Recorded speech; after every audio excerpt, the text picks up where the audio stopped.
Ready start. सर्वोच्च न्यायालय एक बार फिर देश के नागरिकों के संवैधानिक और लोकतांत्रिक अधिकारों की हिफाजत के लिए आगे आया है। हाल ही में एक मामले की सुनवाई के दौरान उसने जोर देकर कहा है कि सरकार की कड़ी आलोचना करना ना तो मानहानि है और ना ही देशद्रोह। न्यायमूर्ति दीपक मिश्रा और न्यायमूर्ति यू ललित की पीठ ने साल 1962 के केदारनाथ बनाम बिहार सरकार के मामले का हवाला देते हुए कहा, जब देशद्रोह के कानून पर सर्वोच्च न्यायालय की संविधान पीठ ने स्थिति स्पष्ट कर दी थी। तो इस तरह के हालात बार बार क्यों निर्मित होने चाहिए? प्रश्नवाचक।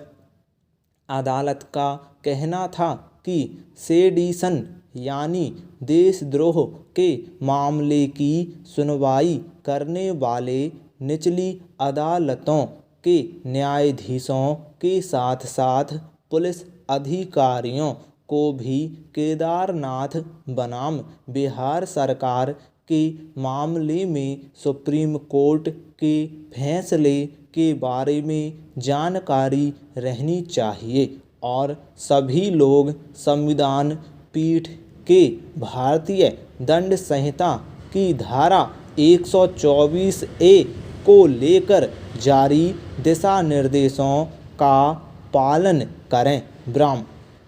जाहिर है अदालत का यह निर्देश सही भी है और ज़रूरी भी।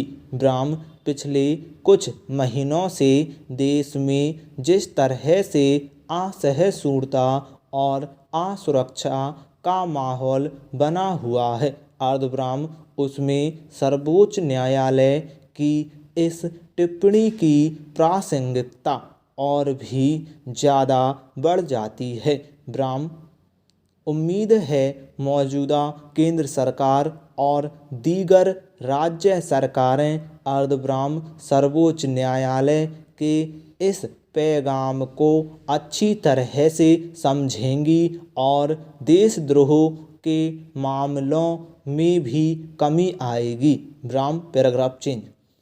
एक गैर सरकारी संगठन कॉमन कॉज ने सर्वोच्च न्यायालय में एक जनहित याचिका दायर कर भारतीय दंड संहिता की धारा 124A के दुरुपयोग पर ध्यान दिलाते हुए उससे निचली अदालतों और पुलिस अधिकारियों को जरूरी दिशा निर्देश जारी करने की गुहार की थी।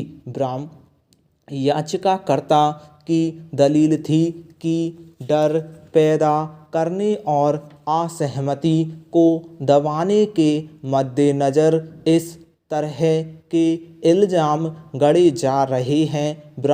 देशद्रोह एक गंभीर अपराध है और असहमति को दबाने के लिए इससे संबंधित कानून का अत्यंत दुरुपयोग किया जा रहा है।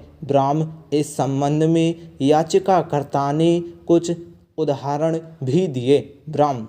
मसलन कुंडनकुलम परमाणु ऊर्जा परियोजना के खिलाफ प्रदर्शन कर रहे आंदोलनकारियों कार्टूनिस्ट असीम त्रिवेदी लेखिका अरुंधति रॉय मानवाधिकार कार्यकर्ता विनायक सेन तमिल लोक गायक एक कोवन आदि पर जानबूझकर देशद्रोह के मामले दर्ज किए गए।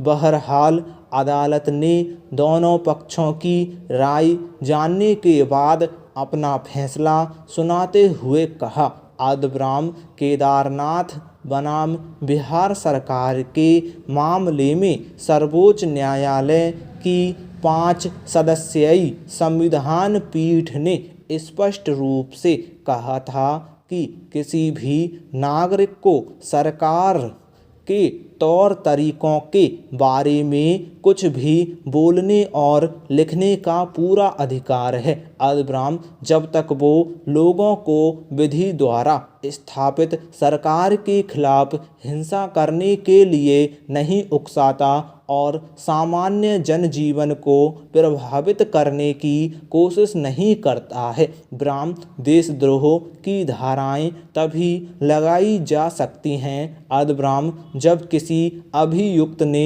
हिंसा करने के लिए लोगों को उकसाया ना हो या फिर जनजीवन प्रभावित करने की कोशिश की हो। स्टॉप।